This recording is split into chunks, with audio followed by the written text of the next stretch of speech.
This week on the Retirement Quick Tips podcast, I'm talking about the worst Social Security mistakes to avoid. Today, I'm talking about a common reason why people will time their Social Security decision all wrong, and it's because they assume that Social Security is going bankrupt, and they better get theirs while they still can right now. Now, this isn't just anecdotally. I found some research. I was thinking, I better look at this a little bit. I need to research this, figure out, is this just my own experience? I hear people talking about this and making decisions with this mindset, or is this actually a thing? And it turns out it's actually a thing. So according to Schroeder's 2024 U.S. Retirement Survey, the number 2 reason why non-retirees take benefits before age 70 from Social Security is because of concerns that Social Security could become depleted and the payments and the checks will stop. 38% of the 2,000 people who responded in this survey cited this reason as their top concern. The number one reason was because financially they needed to, which makes sense why people would start before age 70. But the number 2 reason was because they were afraid that checks would stop coming. Now, I want to talk about this and think about this rationally for a second, because you really do need to stop and think before you make this decision, because it is a life-altering decision. It's going to affect the income that you'll receive if you're married, whatever income the spouse will receive for the rest of your life. So we don't want to make a knee-jerk reaction because of some scary headline we read about the Social Security Trust Fund going broke. Now, I do want to recognize that, yes, Social Security is an incredibly burdensome and expensive entitlement program. It is true that the trust fund you hear about in the news, that's on target to be depleted by 2033. 9 years is not that far away. And it hasn't gotten better. It hasn't gotten worse. I actually remember reading projections and articles about this 15 years ago that were saying, 2033, give or take a little bit. So it's on the same path and it's not getting any better. And we're 9 years away at this point. And so you've heard these scary assertions that unless Congress does something, then retirees can expect cuts to their Social Security checks.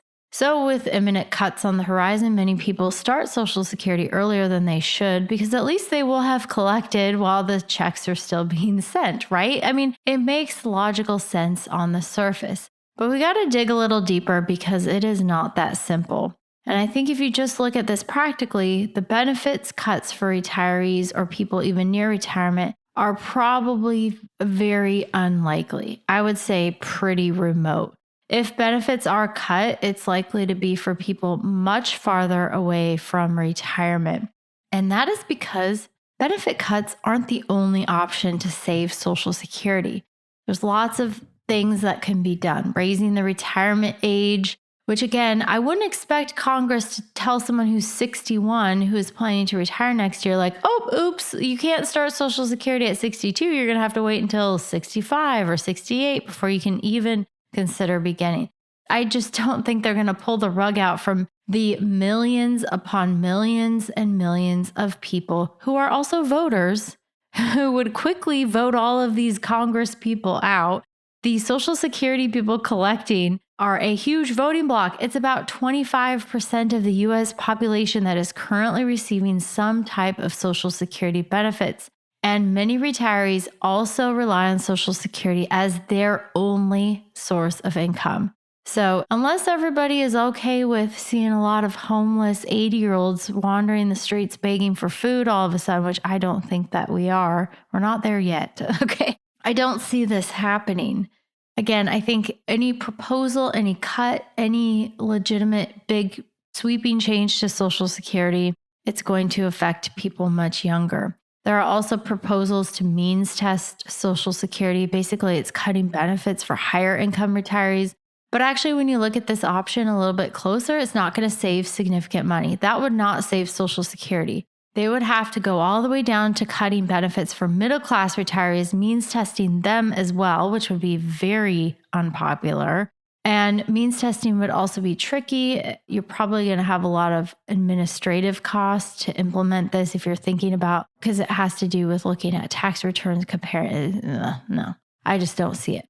How then? Okay, so here's the part that nobody wants to acknowledge. Nobody running for public office is going to be honest with you about this, but it is probably the only viable option.